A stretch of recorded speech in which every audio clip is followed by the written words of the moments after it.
गूळ शेंगदाण्याचे लाडू तर तुम्ही सगळ्यांनीच केले असतील. पण आज आपण गूळ शेंगदाण्याचेच लाडू करणार आहोत, पण थोडीशी वेगळ्या पद्धतीने आणि त्यामध्ये आणखीन काही पदार्थ घालून अतिशय पौष्टिक असे आपण हे लाडू करणार आहोत.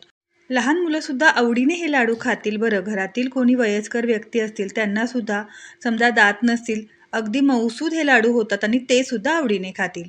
बरं त्यासाठी शेंगदाणे इथे अर्धा किलो घेतलेले आहेत आणि स्वच्छ निवडून घ्यायचे आहेत. मध्ये काही काडी कचरा असेल तर तो काढून घ्यायचा आहे. त्यानंतर एक मोठी कढई घ्यायची आहे आणि बारीक गॅसवर म्हणजे मीडियम गॅसवर छान अगदी खरपूस आपण हे शेंगदाणे आहेत ते भाजून घ्यायचे आहे. अजिबात गॅसची फ्लेम मोठी करायची नाही आहे.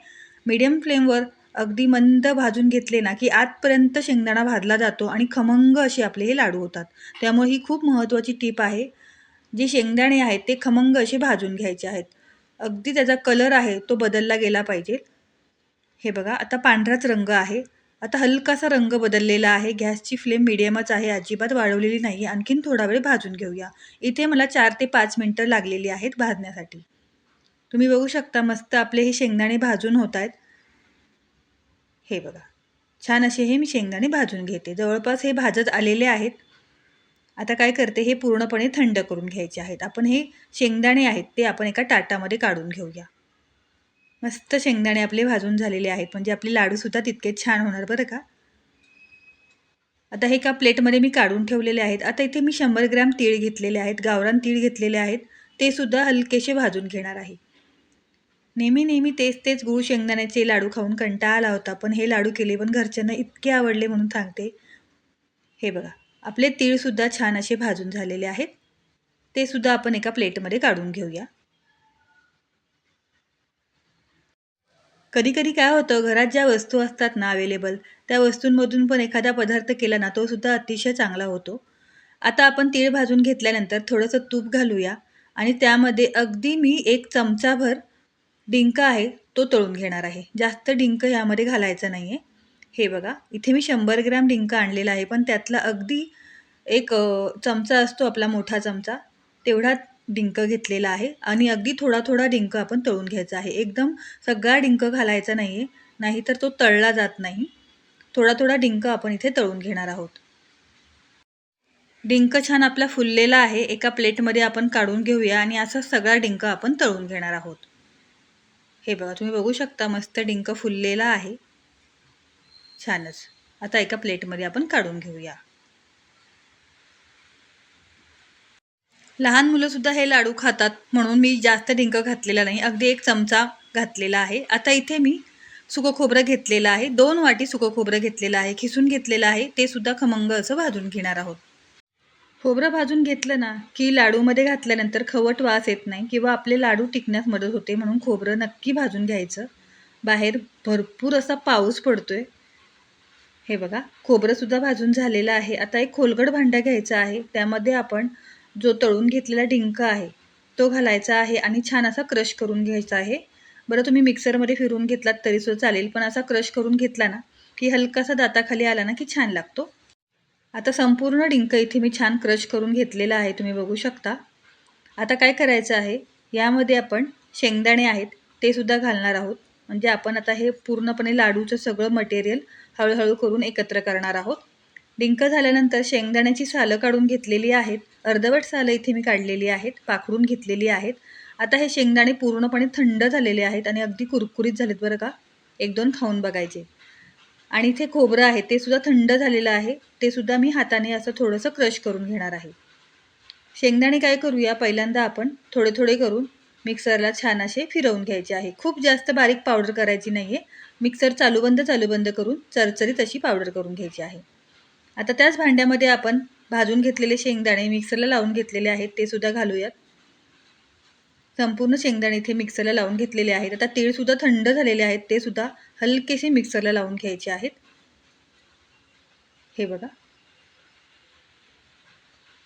तीळसुद्धा मिक्सरला फिरवून घेऊया आणि ते सुद्धा ह्या मिश्रणामध्ये घालूया आपण.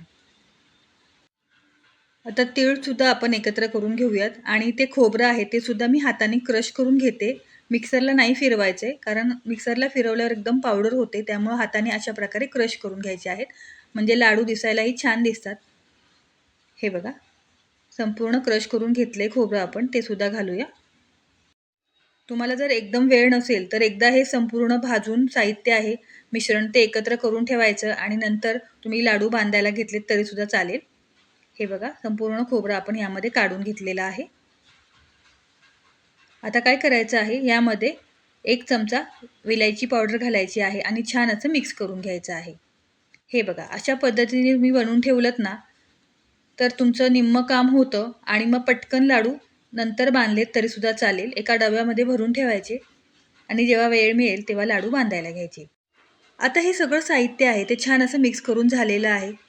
तुम्ही बघू शकता मस्तपैकी आपण हे मिक्स करून घेतलेलं आहे आणि नेहमीचेच तेच गूळ शेंगदाण्याचे लाडू जर तुम्हाला खाऊन कंटाळा आला असेल तर नक्की हे लाडू करून बघा. अतिशय छान होतात.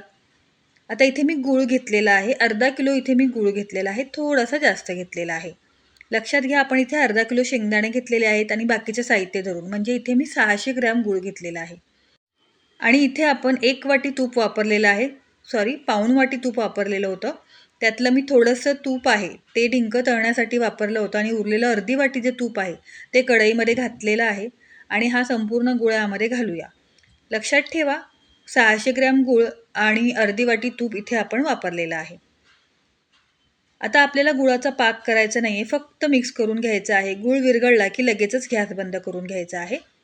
बरं, तुम्हाला जर तूप खायचं नसेल तर तुम्ही ते सगळं साहित्य आणि गूळ मिक्सरला फिरवून घेतलात ना तरीसुद्धा चालेल.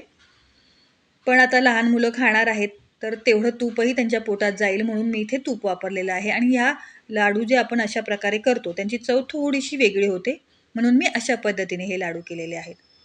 गूळ विरघळायला लागलेला आहे बघू शकता तुम्ही.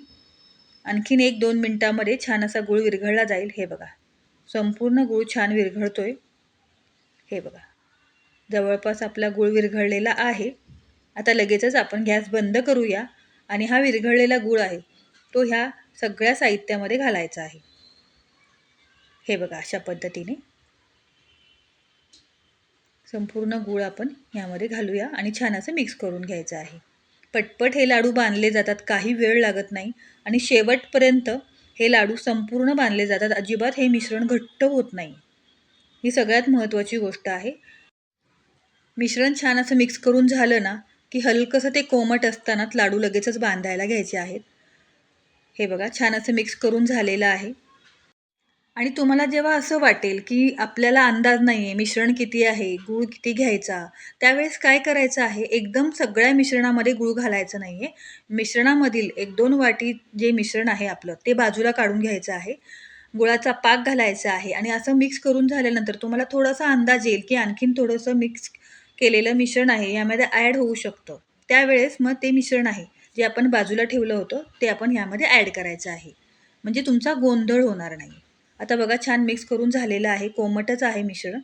हे बघा अगदी छोटे-छोटे आपण लाडू करून घेणार आहोत. अगदी पटपट हे लाडू वळले जातात. हे बघा. किती छान मस्त वळला जातोय की नाही? हे बघा. पटपट हे लाडू वळले जातात. काही टेन्शन घ्यायचं काम नाही आहे आणि अतिशय पौष्टिक आपले हे लाडू तयार होत आहेत. आणखीन एक तुम्हाला करून दाखवते. तुम्ही जसे खात असाल तसे तुम्ही करू शकता. बरं हे मी खूप छोटे पण केलेले नाही आहेत, खूप मोठेसुद्धा केलेले नाही आहेत, मीडियम केलेले आहेत. हे बघा अशा पद्धतीने. पटपट हे लाडू वळले जातात आणि घरात जर कोण असेल मदतनीस किंवा तर त्यांना तुम्ही मदतीला घेतलंत तरीसुद्धा चालेल. पण इथे मी एकटीने हे लाडू वळलेले आहेत. हे बघा. मला 15 मिनिटं लागली हे संपूर्ण लाडू वळायला. हे बघा संपूर्ण लाडू इथे मी वळून घेतलेले आहेत. आता तुम्हाला दाखवते. दाखवण्याचं कारण म्हणजे अगदी शेवटपर्यंत सगळे लाडू माझे पटापट वळून झालेले आहेत. अजिबात मिश्रण कोरडं पडलेलं नाही आहे. हे बघा. शेवटचे अगदी 5-6 राहिलेले आहेत. पण तुम्ही बघू शकता पटपट हे लाडू वळले जात आहेत. त्यामुळं नक्की हे लाडू करून बघा. हे बघा किती छान झालेले आहेत. बरं बाहेरचे लाडू कसे असतात कसे नसतात आपल्याला माहिती नाही. त्यामुळं थोडंसं जरी तुम्ही मेहनत घेतलीत, वेळात वेळ काढलात तर नक्की हे लाडू तुम्ही घरी करू शकता. हे बघा शेवटचा लाडूसुद्धा इथे आपला वळून झालेला आहे. अजिबात मिश्रण कोरडं पडलेलं नाही आहे.